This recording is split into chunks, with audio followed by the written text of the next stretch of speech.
RS study में आप सभी का स्वागत है। हम कक्षा 9 एनसीईआरटी गणित में अध्याय 11 हल कर रहे हैं, जिसका रचना क्रमांक 11.2 है आज। ठीक है, इसमें हम 11.2 की रचना करेंगे। रचना करनी है कि एक दिए गए रेखाखंड के लंब समद्विभाजक, जिसे हम लंबवर्धक भी कह सकते हैं, इसकी हमको रचना करनी है। ठीक है, लंबवर्धक क्या होता है? किसी भी रेखाखंड को समान दो भागों में बांटना। ठीक है, समद्विभाजक और जो लाइन उसको काटती है वो लंबवर्धक कहलाता है। ठीक है, वो यहाँ पे हमको उसकी रचना करनी है। तो किस तरह से हम रचना करेंगे? तो सबसे पहले हमको इसमें एक दिया गया रेखाखंड है, तो मान लेते हैं कि रेखाखंड हमको यहाँ पे एक ए और बी हमको दिया गया है। ठीक है, इस तरह का हमको एक रेखाखंड दिया गया है। तो सबसे पहले हम बिंदु ए को केंद्र मानकर इस पूरी लाइन के आधे से अधिक, ठीक है, आधा ये हुआ तो या आधे से अधिक यहाँ पर कुछ मानकर हम एक चाप यहाँ पे काटेंगे बिंदु ए से, वो एक ऊपर की ओर और एक नीचे की ओर। ठीक है, उसी प्रकार बिंदु बी को केंद्र मानकर यहाँ पे हम एक चाप काटेंगे बिंदु बी से ऊपर की ओर, जो कि इस चाप को प्रतिच्छेद करें, और एक चाप नीचे की ओर काटेंगे जो इस बिंदु को प्रतिच्छेद करें। ठीक है, और इस पूरी लाइन को हम इस तरह से मिला देंगे। जिस बिंदु पर ये काटेगा उसको हम केंद्र मानकर इसको हम एम नाम दे सकते हैं। तो इस तरह से इसकी हमको रचना करनी है। तो हमको जो दिया गया है सबसे पहले वो लिख लेते हैं कि दिया गया है रेखाखंड ए बी। तो हमने यहाँ पे नोट किया कि एक रेखाखंड ए बी दिया गया है।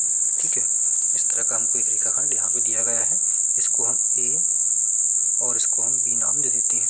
ठीक है, तो इसके हमें लंब समद्विभाजक की रचना करनी है।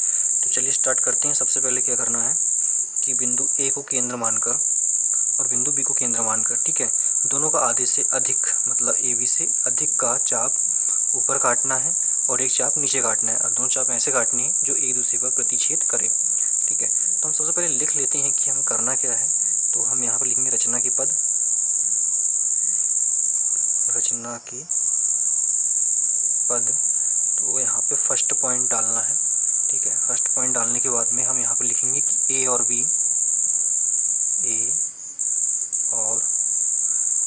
को केंद्र मानकर।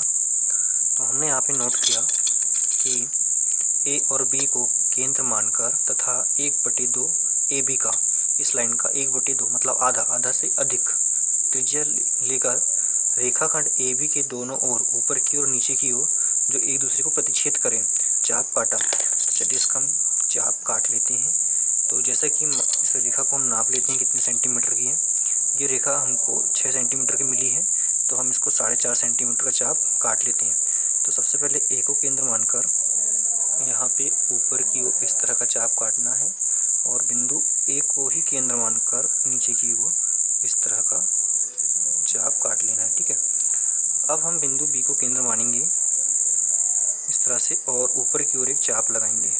ये उसी प्रकार यहाँ पे नीचे भी हम इस तरह का उसी लंबाई का चाप लगाएंगे, लेकिन हमने जो चाप लगाया था यहाँ पे क्रॉस नहीं हो रहा है, तो इसको हम फिर से केंद्र मानेंगे और इसको थोड़ा सा आगे इस तरह से बढ़ा लेंगे। तो हमें यहाँ पे 2 पॉइंट मिल जाते हैं, एक कटान बिंदु ये मिल जाता है इसका, और दूसरा कटान बिंदु यहाँ पे ये मिल जाता है। इसको हम नाम पी कर लेते हैं और इसको क्यू कर लेते हैं। ठीक है, तो हमने दो इसके अनुसार जो पॉइंट हमने फर्स्ट था उसके अनुसार तो आकृति यहाँ पे रचना कर ली है आकृति की। अब हमें करना क्या है कि बिंदु पी से लेकर क्यू तक एक लाइन बनानी है। ठीक है, बिंदु पी से लेकर क्यू तक एक लाइन बनानी है। तो इसकी भी हम रचना कर लेते हैं स्केल की सहायता से। पहले इस तरह से एक लाइन बना लेते हैं। ठीक है, तो हमने यहाँ पे एक रेखा इस तरह की खींच दी है पी से क्यू को मिलाते हुए। ठीक है, तो इसकी हम रचना कर लेते हैं जो हमने बनाया है। मान लीजिए कि ये चाप जो है पी और क्यू पर प्रतिच्छेद होते हैं। ठीक है, तो पी क्यू को मिलाया, बिंदु पी तथा क्यू को मिलाया। ठीक है, तो हमने पी और क्यू को मिला दिया, तो जो अभिष्ट आकृति हमको प्राप्त होगी यहाँ पे।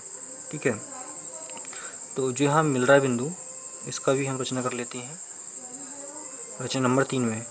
ठीक है, क्या लिख लेते हैं यहाँ पे कि पी क्यू जो रेखा है और ए बी रेखा है, पी क्यू तथा ए बी तथा ए बी बिंदु एम पर प्रतिच्छेद होती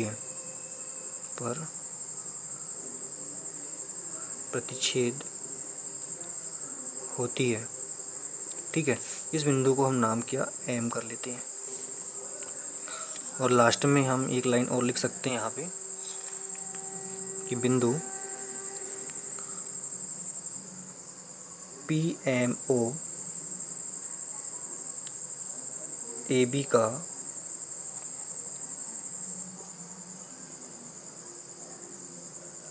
अभिष्ट लंब समद्विभाजक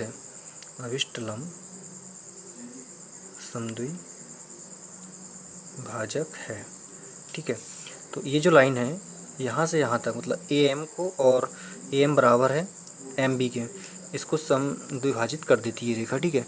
अब इसको हमें सिद्ध भी करना है कि किस तरह से ये समद्विभाजक हुआ, ये लाइन कैसे बराबर हुई, ये भी हमको सिद्ध करना है। तो इसके लिए हमको रचना करनी पड़ेगी। रचना करने के लिए हमें बिंदु ए से पी को मिलाना पड़ेगा, ए से क्यू को, क्यू से बी को, और बी को बी से मिलाना हमको पड़ेगा, ठीक है। इसकी रचना कर लेते हैं। तो हमने यहाँ पे रचना कर ली है। हमने ए से पी और ए से क्यू, पी से बी और बी से क्यू को मिला लिया। वही हमने लिखा रचना में कि ए और बी को पी से तथा क्यू से मिलाया। ये हमने मिला लिया तो हमको यहाँ पे त्रिभुज प्राप्त होते हैं पी ए क्यू और दूसरा होता है क्यू बी ए। इस तरह से दो त्रिभुज प्राप्त होते, दोनों हमें सर्वांग समता सिद्ध करनी है। तो यहाँ पे लिखेंगे हम सबसे पहले त्रिभुज हमको सबसे पहले कौन सा मिला, यहाँ पे पी ए क्यू, ये वाला पी ए क्यू तथा त्रिभुज, दूसरा त्रिभुज है हमारे पास में यहाँ पे पी बी क्यू। इन दोनों में सर्वांग समता को सिद्ध करना है। इसमें अब देखते हैं कि सर्वांग समता कहाँ सिद्ध होती है। तो सबसे पहले हम देखें अगर, तो ए से पी और बी से पी, ये जो दोनों रेखा है वो दोनों समान है। क्यों समान है? क्योंकि ये समान त्रिज्या के चाप है। हमने यहाँ पे और यहाँ पे दोनों केंद्र मानकर यहाँ पे चाप काटा था, तो दोनों त्रिज्याएँ कैसी हुई, यहाँ पे समान हुई। तो हम यहाँ पे लिख सकते हैं कि ए पी बराबर बी पी और क्यू बराबर है, तो ये समान त्रिज्या है, इसलिए समान त्रिज्या वाले चाप हैं, समान त्रिज्या वाले चाप हैं दोनों, ठीक है। उसके बाद में जो ए क्यू है, ठीक है, ए क्यू रेखा जो है वो किसके, बी क्यू के बराबर हो जाएगी, बी क्यू के बराबर हो जाएगी, क्योंकि ये भी समान त्रिज्या वाले चाप है, समान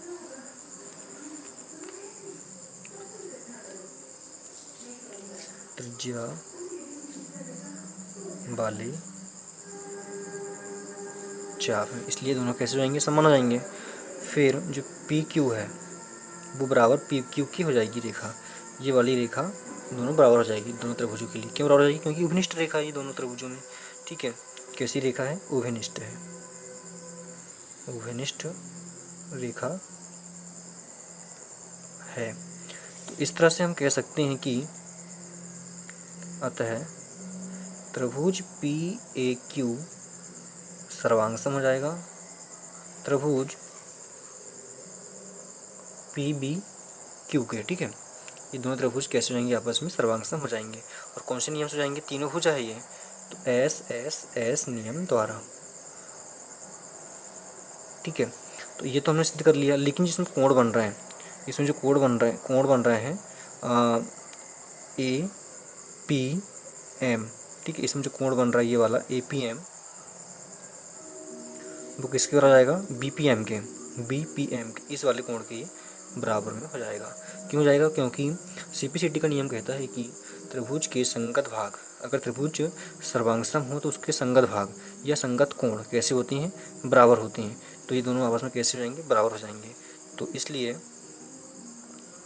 कोण ए पी एम बराबर हो जाएगा कोण बी पी एम के,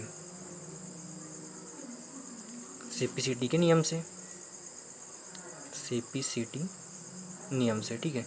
अब हमने एक साइड इसकी हल कर लिया है, इस वाले त्रिभुज का, ठीक है। पी ए क्यू और पी बी क्यू, ये हल कर लिया। अब ये दो त्रिभुज बचेंगे ऊपर वाले, यहाँ से यहाँ तक और यहाँ से यहाँ तक, तो इसको भी हम हल कर लेते हैं। ठीक है, तो यहाँ पे जो अभिष्ट हमको त्रिभुज प्राप्त होंगे वो कौन कौन से होते हैं वो हम देख लेते हैं यहाँ पे। तो इसमें हमको प्राप्त हो रहा है ये वाला पी एम ए। ठीक है, पी एम ए, और दूसरा त्रिभुज P M B, P M B. तो हम पहले इन्हीं को हल कर लेते हैं, इसको हल नहीं करेंगे नीचे साइड। ठीक है, इन्हीं को हल करके हम निकाल सकते हैं। तो चलिए स्टार्ट कर लेते हैं। तो यहाँ पर लिखेंगे हम त्रिभुज हमारा इसमें पी एम ए, त्रिभुज पी एम ए तथा पी एम बी में, इसमें भी हमको सर्वांग समता सिद्ध करनी है। तो सर्वांग समता सिद्ध करने के लिए सबसे पहले तो ए पी बराबर बी पी। ठीक है, ए पी बराबर बी पी, ये हमने पहले भी इसमें डिस्कस किया था। ये दोनों चाप की त्रिज्याएँ हैं। ठीक है, ए पी बराबर बी पी समान त्रिज्या वाले चाप हैं दोनों। ठीक है, समान त्रिज्या, यहाँ पे जैसे कि हमने यहाँ पे सिद्ध किया था ये वाला, समान त्रिज्या वाले चाप हैं ये दोनों। उसके बाद में जो पी एम है वो पी एम के बराबर हो जाएगा। पी एम मतलब ये वाली रेखा उभनिष्ठ है दोनों में। तो कैसी है? उभनिष्ठ रेखा है। ठीक है, ये उभनिष्ठ रेखा हो गई। उसके बाद में ये भुजा है तो इसलिए एस, ये भुजा इसलिए एस। ठीक है, अब हम यहाँ पे ये वाला जो कोण हमने सिद्ध किया था अभी, ये जो कोण हमने सिद्ध किया था, तो सबसे पहले इसको तो हम सिद्ध करने के कारण इसको हम समीकरण नंबर 1 कर लेते हैं और इसको हम लिखेंगे एंगल, कोण आ रहा है इसलिए एंगल। तो एंगल जो हमारा ए पी एम बराबर हो जाएगा बी पी एम के। ठीक है, समीकरण 1 से अभी सिद्ध किया हमने ऊपर ही। इसलिए ये तीन चीज़ों से ये दोनों त्रिभुज कैसे हो जाते हैं, आपस में सर्वांग हो जाते हैं। तो इसलिए पी एम जो त्रिभुज है पी एम ए सर्वांग हो जाएगा त्रिभुज पी एम बी के। ठीक है, ये दोनों त्रिभुज कैसे हो जाएंगे, आपस में सर्वांग हो जाएंगे। अब सीपीसीटी के नियम से यहाँ पे बनने वाले कोण बी बराबर हो जाएंगे और ये वाली जो रेखा है ए एम और बी एम दोनों आपस में बराबर हो जाएंगे सीपीसीटी के नियम से। तो यहाँ पे हम लिख सकते हैं कि अतः, या इसलिए डालकर यहाँ पे हम लिख सकते हैं, इसलिए जो ए एम रेखा है वो बी एम के बराबर हो जाएगी। ठीक है, और साथ ही जो कोण बन रहा है यहाँ पे, ठीक है, ये वाला पी एम ए और पी एम बी, कोण पी एम ए बराबर हो जाएगा कोण पी एम बी के सीपीसीटी के नियम से, सीपीसीटी के नियम से। ठीक है, उसके अलावा हम जानते हैं कि यहाँ पे जो लाइन बन रही है यहाँ से लेकर यहाँ तक, ठीक है, और ये जो लाइन है एक लाइन में पूरा क्या होता है 180 अंश का कोण बनता है यहाँ से यहाँ तक का। ठीक है, हमने पहले भी डिस्कस किया था त्रिभुज वाले अध्याय में कि यहाँ पे जो लाइन पे जो कोण बनता है वो रेखिक कोण बनता है। रेखिक कोण होता है हमेशा कितना 180 अंश का होता है। ठीक है, तो जैसे कि यहाँ पे दो कोण मिलकर बन रहा है, एक कोण पी एम ए और दूसरा पी एम बी। तो यहाँ पे हम लिख सकते हैं कि कोण पी एम ए प्लस कोण पी एम बी, और दोनों मिलकर कितना 180 अंश। ठीक है, दोनों मिलकर 180 अंश हो जाएगा यहाँ पे, क्योंकि रेखिक युग्म है। अब 180 अंश है तो ये रेखा इसको आधी कर रही है। ठीक है, कैसी कर रही है, दोनों को आधी कर रही है। तो अब इसमें दोनों मिलाकर 180 अंश हुआ, तो इसका मतलब क्या हुआ कि इसमें से एक कोण 90 अंश का है। तो हम कह सकते हैं कि कोण पी एम ए बराबर कोण P M B is equal to 90 डिग्री। ठीक है, दोनों कैसे हुए 90 के हुए, तब पे दोनों प्लस करके हमने 180 डिग्री लिखा है यहाँ पे। तो ये हमको सिद्ध करना था। तो हम लिख सकते हैं कि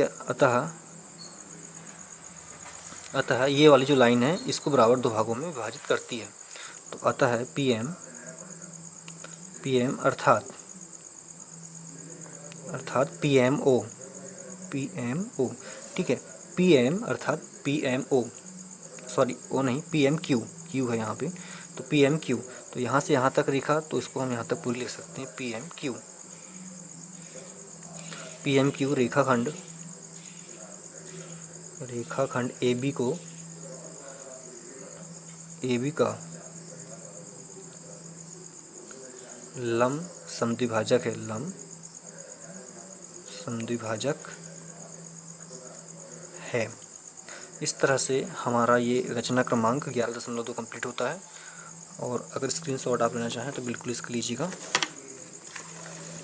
इस तरह से। यहाँ से अगले वीडियो में हम 11.3 की रचना हल करेंगे। यदि अभी तक आपने हमारा चैनल सब्सक्राइब नहीं किया है तो प्लीज़ सब्सक्राइब करें, साथ ही बेल आइकन प्रेस कर ऑल सेलेक्ट कीजिएगा। धन्यवाद।